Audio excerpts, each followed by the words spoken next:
우리 성도들이 이 세상을 살아가면서 어려움과 고난을 당할 때가 있습니다.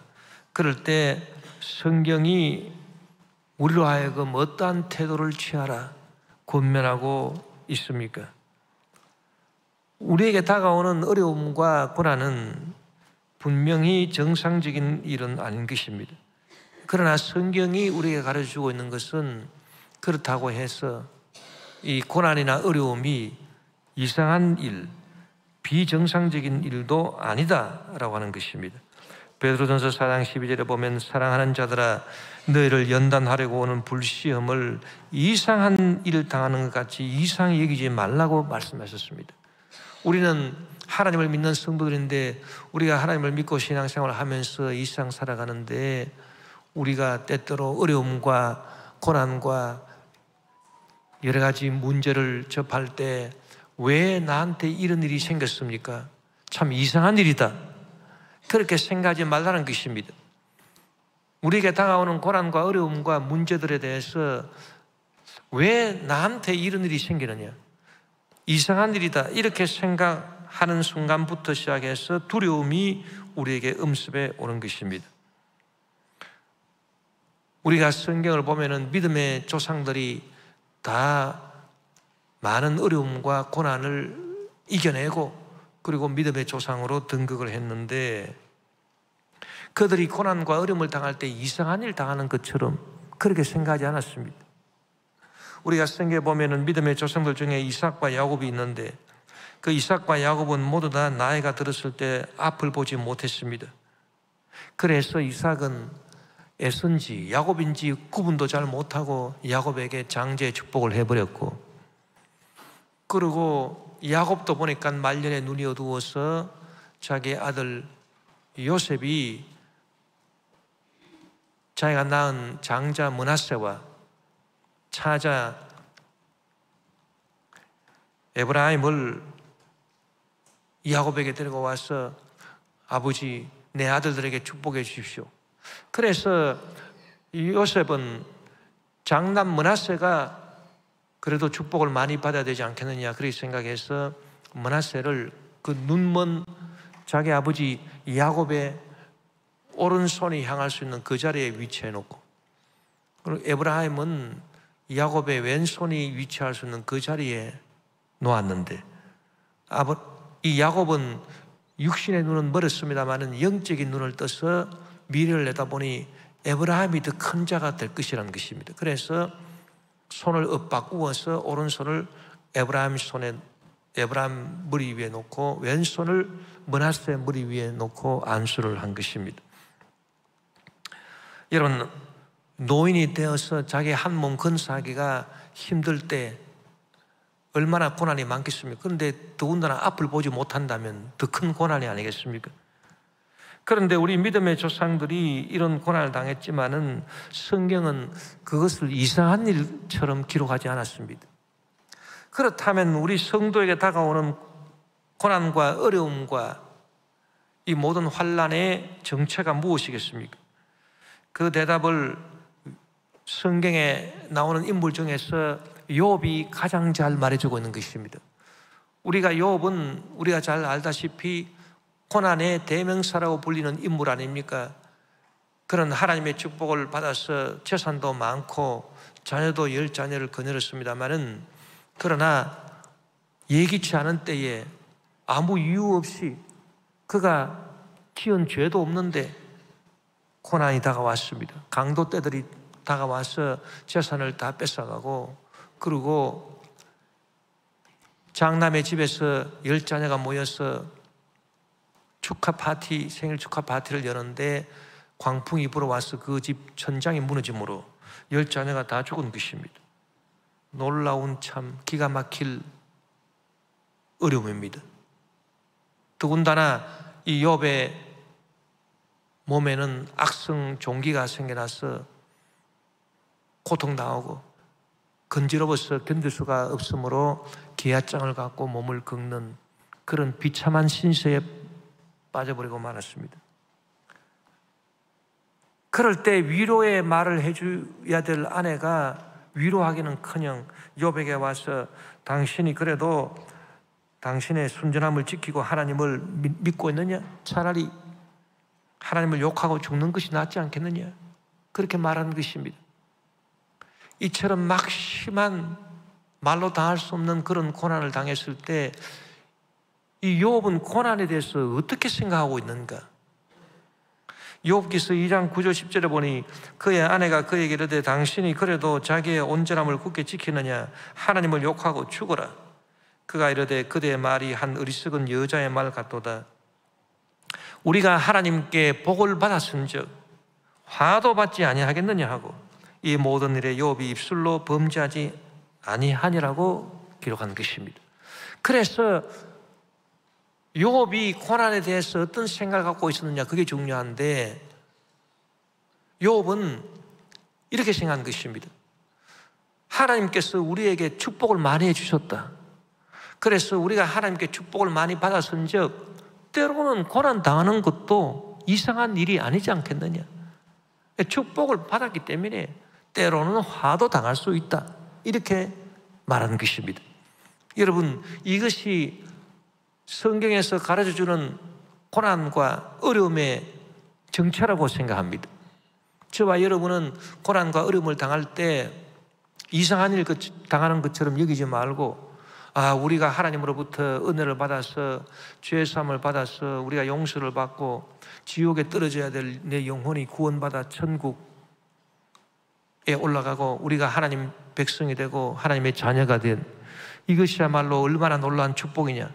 그리고 지금까지 우리가 살아오면서 기도를 하고 하나님이 응답해 주셔서 예수 믿은 것은 받은 증거 많도다.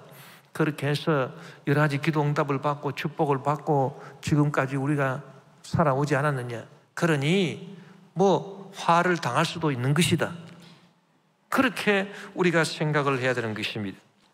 여러분, 구원과 축복은 하나님이 우리에게 직접 내려주시는 것입니다. 예수 그리스도의 십자가 보혈의 은혜를 통해서 하나님께서 우리에게 구원을 내려주시고 축복을 내려주시는 것입니다. 그런데 이 고난과 어려움과 화, 이런 것들은 하나님이 우리에게 내려주시는 것이 아닙니다. 좋으신 하나님이 이 나쁜 악을, 고난, 환난, 어려움, 이 악한 질병, 이런 것들을 우리에게 직접 내려주시지 않습니다. 그렇다면 하나님은 뭐 하시는 것입니까? 이 악한 것들은 마귀가 우리에게 갖다 주는 것인데 하나님은 단지 허용을 해 주실 뿐인 것입니다.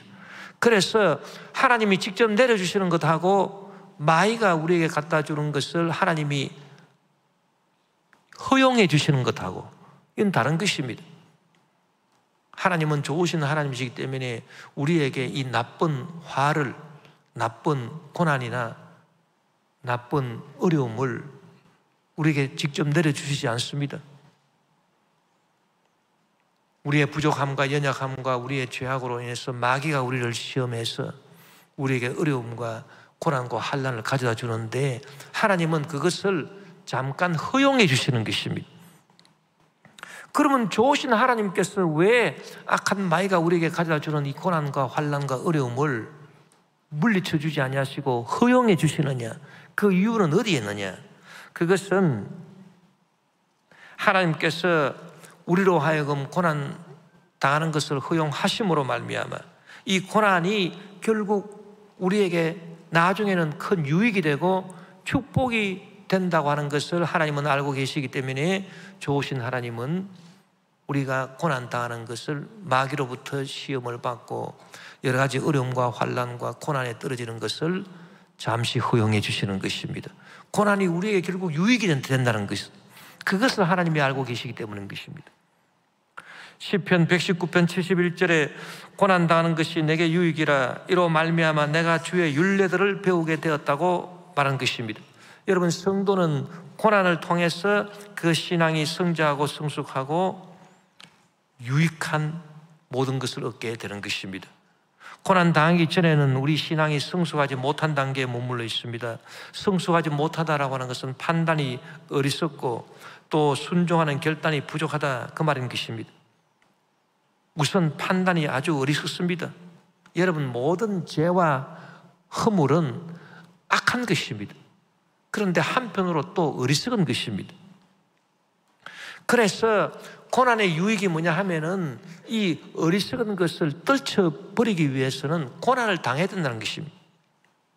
우리가 크고 작은 고난을 당하게 되면은 과거의 죄악으로 말미암아 우리가 어리석은 일을 저질렀는데 그 일이 과연 참 어리석은 일이다. 그것을 절실하게 우리가 피부로 깨닫게 되고 뼛속 깊이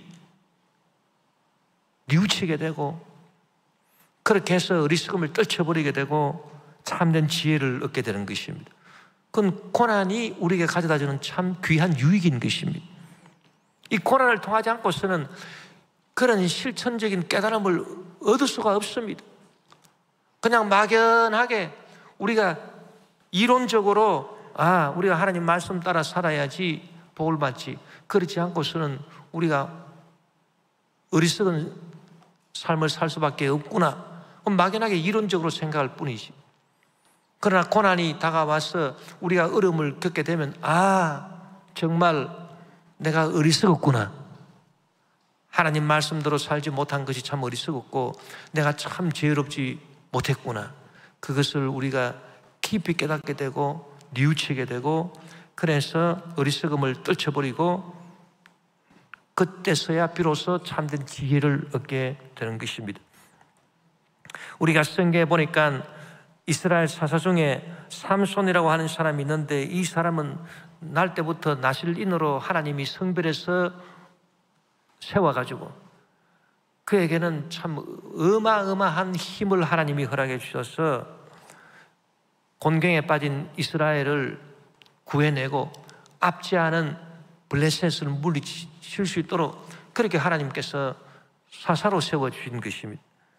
그런데 이 삼손은 어리석음에 빠져서 블레셋의 첩자인 들릴라라고 하는 여인을 사랑했고 결국 그녀의 관계로 블레셋 사람들에게 잡혀서 두 눈이 다 뽑히고 큰 맷돌을 돌리는 그런 비참한 지경에 빠져버리고 마른 것입니다.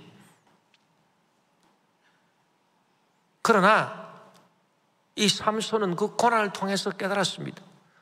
내가 얼마나 어리석었느냐, 내가 얼마나 어리석어서 저 블레셋의 첩자인 저 여인 들릴라를 내가 사랑하게 되고 내 힘의 근원이 내 머리털에 있다는 것을 어리석게도 그 여인한테 알려주고, 그렇게 해서 내가 이제는 머리털이 다 밀려지고 내 힘이 다 사라지고 내 두 눈은 다 뽑혀버리고 나는 비참하게 이렇게 맷돌을 돌리는 그런 신세가 되어버리고 말았구나.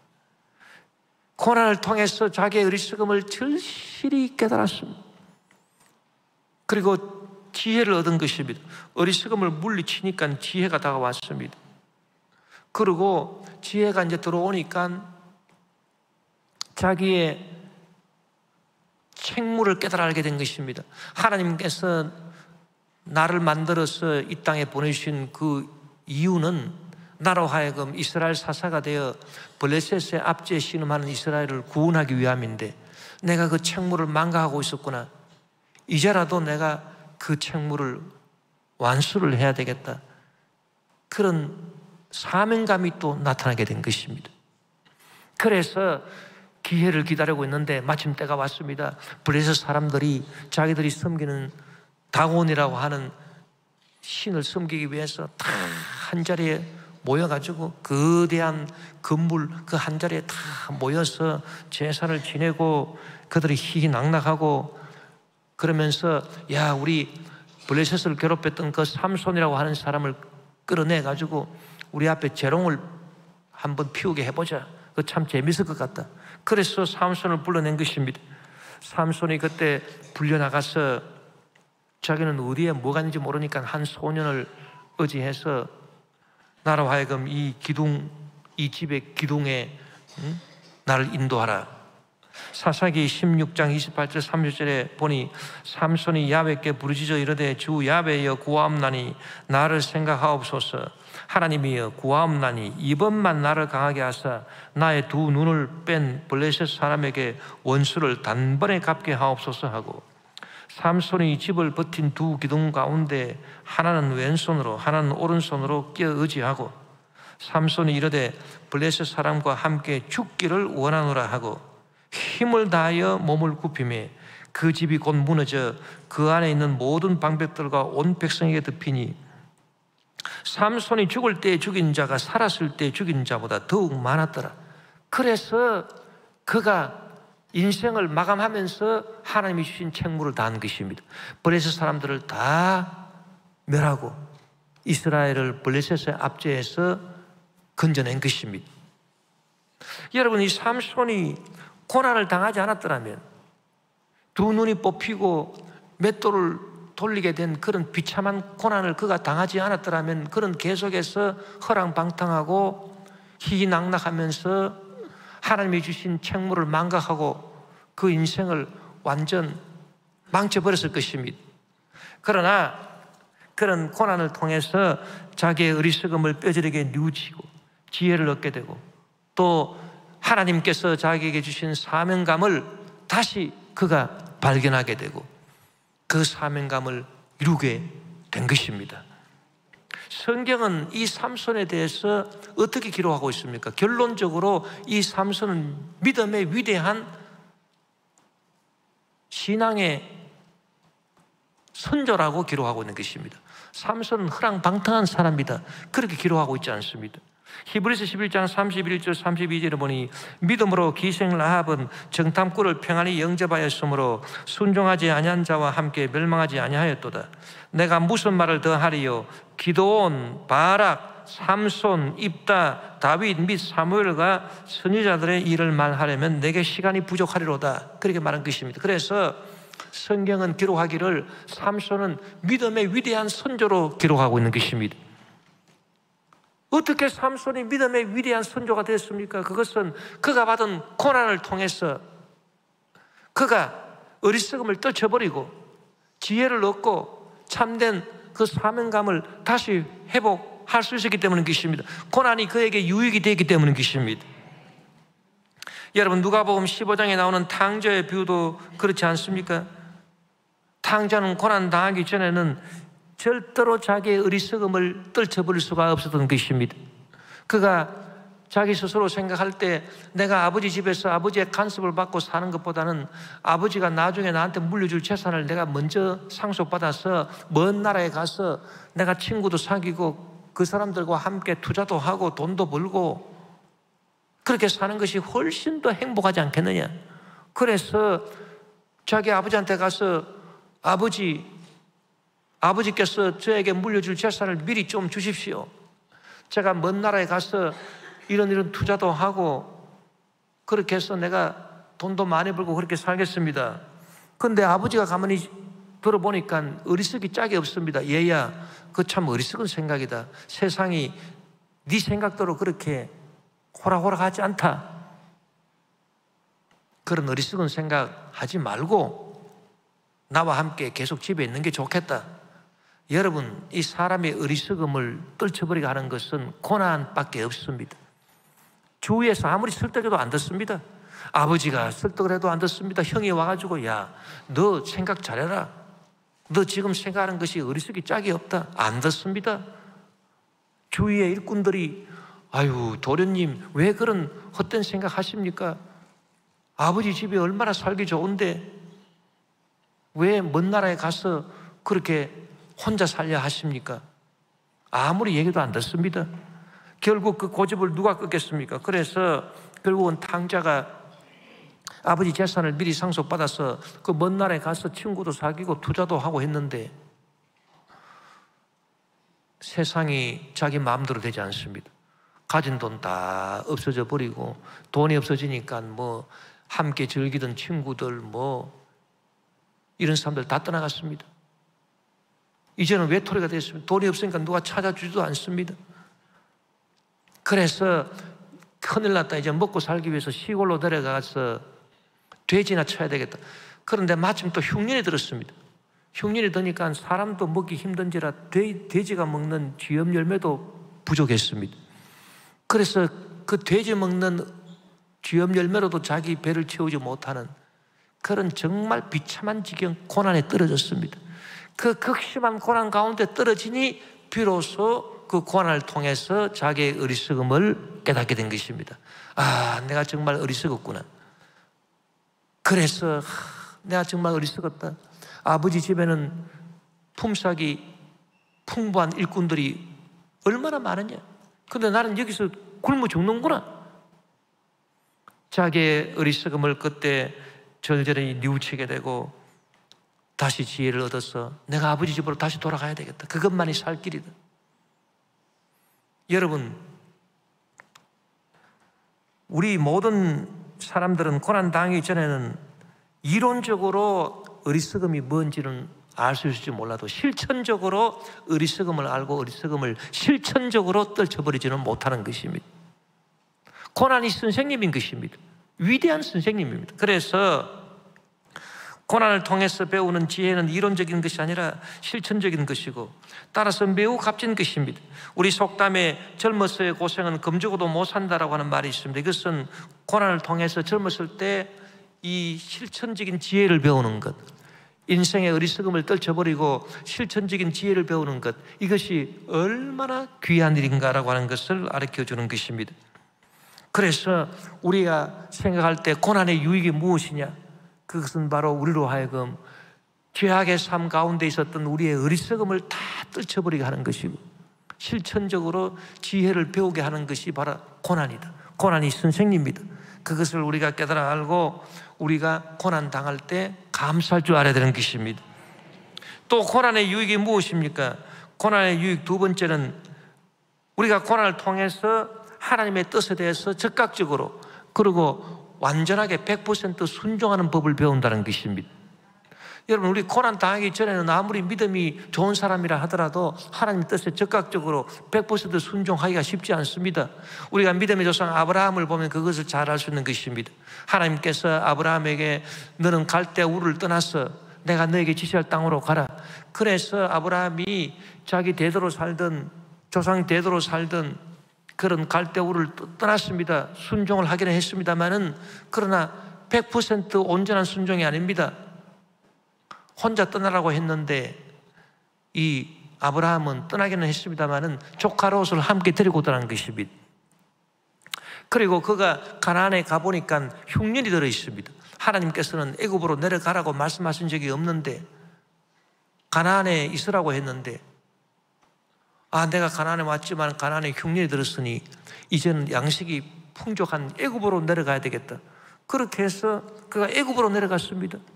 애굽으로 내려가면서 자기 아내 사라를 누이라고 속여서 그가 큰 고난을 당하게 됐습니다. 그 아내가 바로의 왕에 시집가게 되어버린 것입니다. 그런 엄청난 고난을 통해서 그런 깨달은 것입니다. 하나님 뜻에 적극적으로 100% 순종을 안 하면 화가 나한테 다가오는구나. 결국 함께 떠났던 롯도 알고 보니까 자기의 도움이 되지 않았습니다. 자기의 목자하고 이 롯의 목자들이 서로 다투니까 집안 싸움이 계속 일어납니다. 그래서 아브라함은 롯과 결별하게 되는 것입니다. 하나님의 뜻에 적극적이고 온전하게 100% 순종을 못하니까 자꾸 화가 생겨나는 것입니다. 그래서 그가 무엇을 깨달았습니까? 고난을 통해서 그가 깨달은 게 있습니다. 하나님 뜻은 100% 내가 순종을 해야 되겠다. 한 50% 순종하고 50% 불순종하고 그게 아니라 하나님의 뜻에 대해서 내가 100% 순종하고 그리고 뜸을 들여서 순종할 게 아니라 적극적으로 순종해야 되겠다. 나중에 하나님께서 아브라함에게 내 독자 이삭을 모리아산에 가서 번제로 제물로 바쳐라 그렇게 말했을 때 그는 100% 순종했습니다. 적극적으로 순종했습니다. 아무 이의를 달지 않았습니다.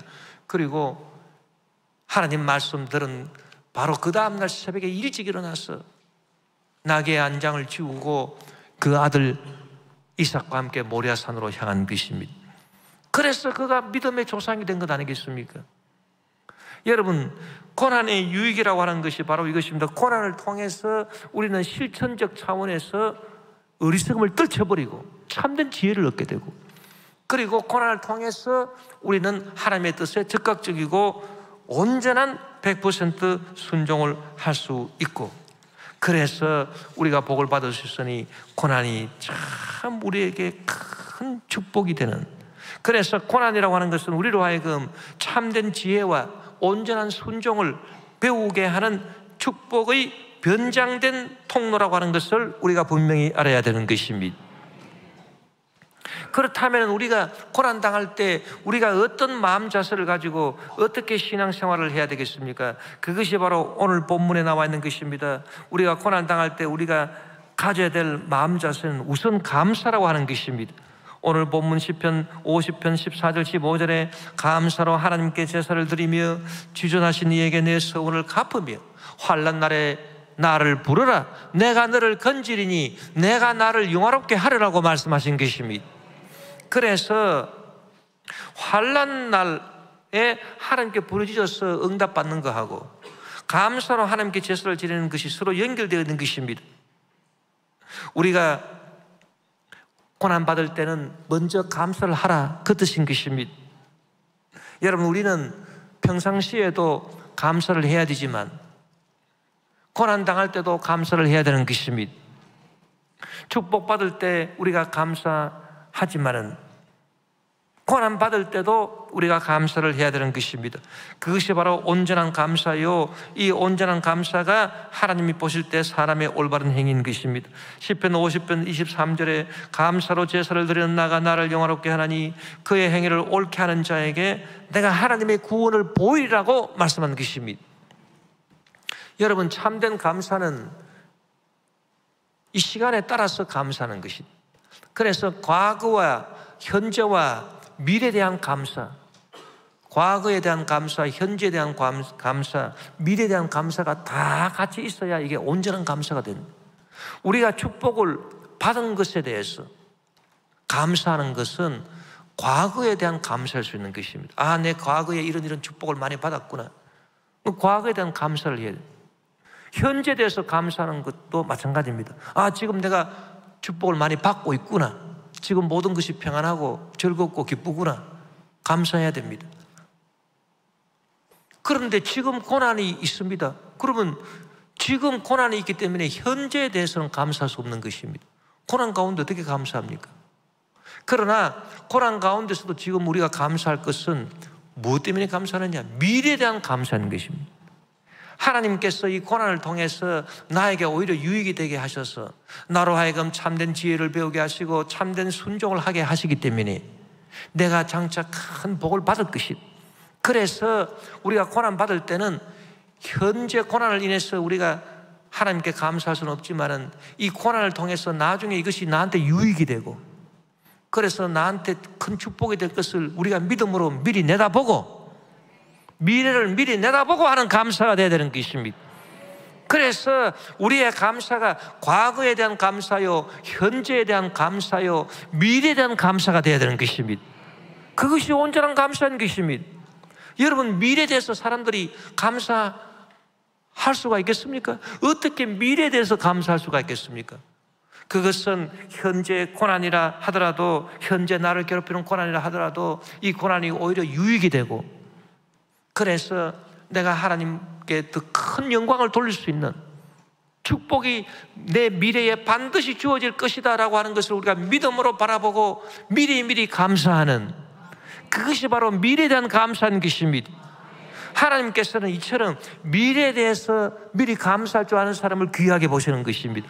야, 이 사람은 참 보통 사람하고 다르다. 보통 사람은 감사하는 것이 과거에 자기가 받은 축복이나 현재 지금 받고 있는 좋은 축복이나 그런 것에 대해서 감사할 줄 아는데, 아, 이 사람은 특별하게도 지금 고난을 당하는데도 미래에 받을 축복을 미리 내다보고 미리 감사하고 있으니, 야, 이 사람은 대단한 사람이 아니냐.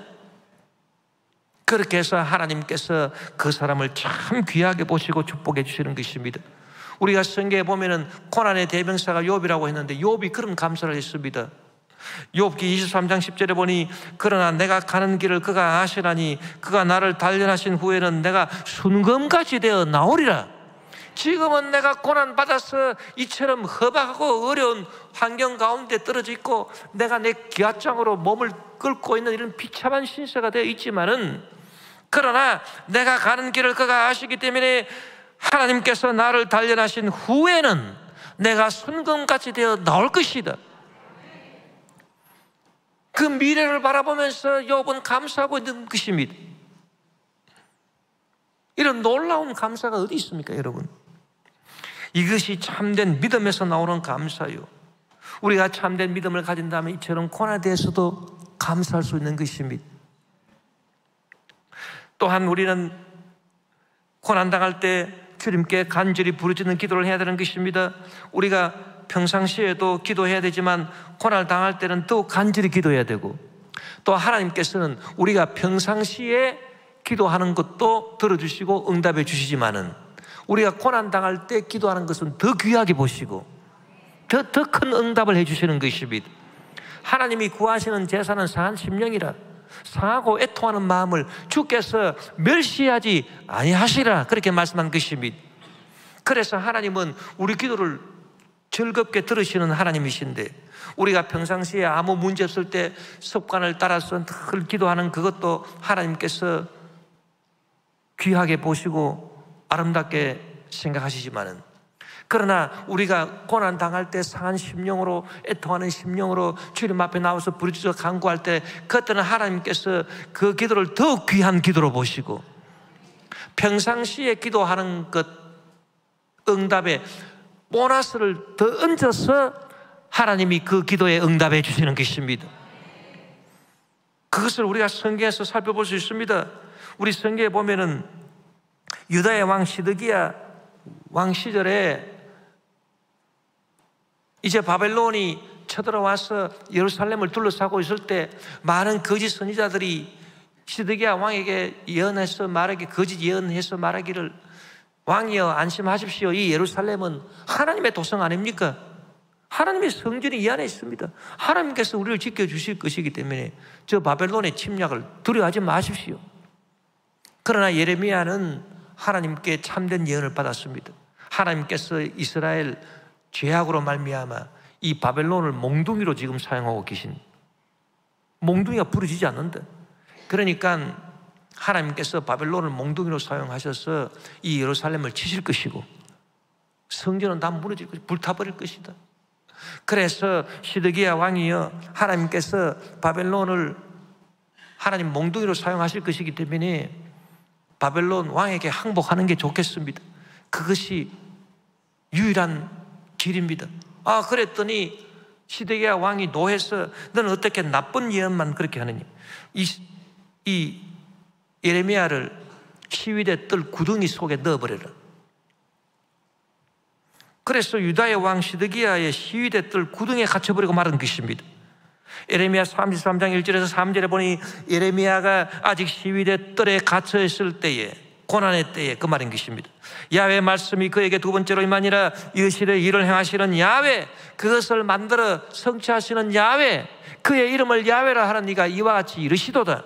너는 내게 부르짖어라. 내가 내게 응답하겠고 내가 알지 못하는 크고 은밀한 일을 내게 보이리라. 할렐루야. 우리가 평상시에 기도하면 하나님께서 우리 평상시에 기도하는 그것을 응답해 주시는 그런 하나님이신 것입니다.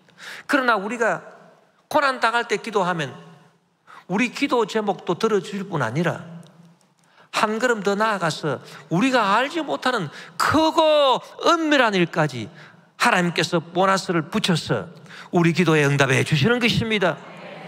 그러므로 고난당할 때 기도라고 하는 것은 정말 위대한 기도가 되는 것입니다. 내가 생각할 수 없는 크고 은밀한 일을 하나님이 우리에게 보여준다는 것입니다. 평상시에 기도에 그렇게 하나님 말씀하지 않았었습니다. 예레미야처럼 구덩이에 갇혀서 고난당할 때 너는 내게 부르짖어라. 내가 내게 응답하겠고 내가 알지 못하는 크고 은밀한 일을 내게 보이라고 말씀한 것입니다. 여러분, 우리 대한민국이 6.25 전쟁을 통해서 얼마나 많은 고난을 겪었습니까? 그때 최후로 낙동강 전설을 이렇게 형성해 놓고 이제 여기서 밀리면 끝장이다. 그런데 인민군들이 계속 파죽지세로 막 내려오고 있기 때문에 미군 B-29 폭격기가 떠서 그 인민군들을 폭격을 해서 전제를 막아야 되는데 날씨가 계속 비가 오는 것입니다. 비행기가 뜰 수가 없습니다. 그래서 많은 성도들이 모여서 하나님 앞에 간절히 기도했습니다. 부산의 초랑교회에 모여서 이승만 대통령과 많은 성도들이 기도했습니다. 오 하나님 아버지여, 우리 대한민국을 불쌍히 해주시고 고난과 환난에 빠진 우리를 건져 주십시오. 간절히 기도하고 기도하니까 하나님께서 그 기도 응답해 주셨습니다. 그래서 날씨가 갑자기 개어가지고 B-29 폭격기가 떠서 그 인민군을 폭격함으로써 그들이 더 이상 전지를 하지 못하도록 그렇게 했고, 다부동 전투에서 결정적인 승리를 이루게 하신 것입니다. 인민군의 진격을 막은 것입니다. 그런데 그뿐만이 아닙니다. 크고 은밀한 일을 내게 보이리라. 그게 뭐냐? 인천 상륙작전이 성공한 것입니다. 낙동강 전선만 막아낸 것이 아니라 보너스로 보태주셔가지고서 인천 상륙작전이 성공했다. 여러분 그것뿐입니까? 그때 여러분 성도들이 부르짖은 그 기도를 하나님께서 기억하시고 우리 대한민국에 복을 베풀어 주셔서 지금 대한민국이 여러분 세계 경제 강국이 되지 않았었습니까? 지금 우리 대한민국 국력이 세계 6위라고 합니다. 어떻게 이런 축복을 우리가 받을 수 있습니까, 여러분? 그때 상상이나 했겠습니까? 하나님께서 예레미야에게 하신 말씀은 우리 대한민국 성도들에게 하신 말씀인 것입니다. 너는 내게 부르짖어라. 내가 내게 응답하겠고 내가 알지 못하는 크고 은밀한 일을 내게 보이리라. 할렐루야. 그래서 여러분 평상시에 기도도 중요하지만은 우리가 고난당할 때 깨어진 마음으로 주님 앞에 나와서 어리석음을 회개하고 온전히 순종하지 못했던 것을 회개하고 주여 우리를 도와주십시오, 살려주십시오 간구하고 기도할 때 그때 기도는 위대한 역사를 일으켜내는 것입니다. 여러분, 우리 교회도 한 10년 전에 교회를 회파하는 세력들이 일어나서 자기들이 교회를 다스리겠다고 준동을 하고, 그래서 우리가 얼마나 기도했습니까? 저도 산에 가서 기도하고 하나님 이 사람들이 교회 질서도 인정하지 아니하고 자기들이 교회를 다스리겠다고 하니 이것은 안 되지 않습니까? 그 고난에서 간절히 부르짖어 기도했을 때 하나님께서 이 똑같은 말씀을 우리에게 해주신 것입니다. 그 사람들이 결국 다 우리 교회에서 나가게 되고, 그러고 난 다음에 우리 교회가 얼마나 부흥하고 발전하게 된 것입니까? 중성전이 세워졌습니다. 이 주차장이 세워졌습니다. 우리 교회가 얼마나 아름답게 리모델링이 됐습니까, 여러분? 아마 순복음교회들 중에서 우리 교회만큼 아름다운 교회가 드물 것입니다. 저는 거의 없다고 생각합니다. 하나님께서 이처럼 우리 교회를 축복해 주시고 크고 은밀한 일을 보여주신 것입니다. 프랑스 선교를 위해서 프랑스 선교회를 만들게 하시고, 일본 선교를 위해서 일본 선교를 만들게 하시고, 아프리카 부르권 선교를 위해서 아프리카 부르권 선교를 만들게 하시고, 3040 선교회, 예수사랑 선교회, 실버 선교회 등을 만들어서 복음을 전파하게 하셨으니 여러분 얼마나 놀라운 축복인 것입니까? 이 축복이 그냥 우리에게 주어졌다고 생각하지 마십시오. 우리가 고난당하고 어려움당할 때 주님 앞에 나와서 부르짖어 간구한 기도의 응답인 것입니다. 그래서 우리가 고난당할 때는 우리가 미래에 대해서 미리미리 믿음의 눈으로 바라보고 감사하고, 또 우리가 주님 앞에 나와서 부르짖어 간구한다면 이 고난이 우리에게 얼마나 큰 축복이 되느냐, 그것을 우리가 깨달아 알 수 있는 것입니다. 여러분 지금 고난 가운데 계신 분이 계십니까? 크고 작은 고난, 어려운 문제에 봉착해 있습니까? 개인 문제라든지 가정 문제라든지 생활 문제라든지 자녀 문제, 사업 문제, 직장 문제, 인간관계 문제, 또 요새는 부동산 문제, 금전 문제, 경제적인 문제, 이런 여러 문제로 여러분 고난당하고 계십니까? 혹은 또 질병으로 고난당하고 계십니까? 오늘 이 말씀을 기억하십시오. 한 나라든 교회든 개인이든 간에 고난당할 때 우리가 주님 앞에 나와서 감사하고, 온전히 감사하고, 미래를 내다보면서 감사하고, 또 주님 앞에 나와서 부르짖어 간구할 때 하나님께서는 위대한 축복을 우리에게 허락해 주시고 놀라운 영광을 받아주시는 것입니다. 그와 같은 은혜와 축복이 저와 여러분에게 임하게 되시길 주의 이름으로 축원합니다.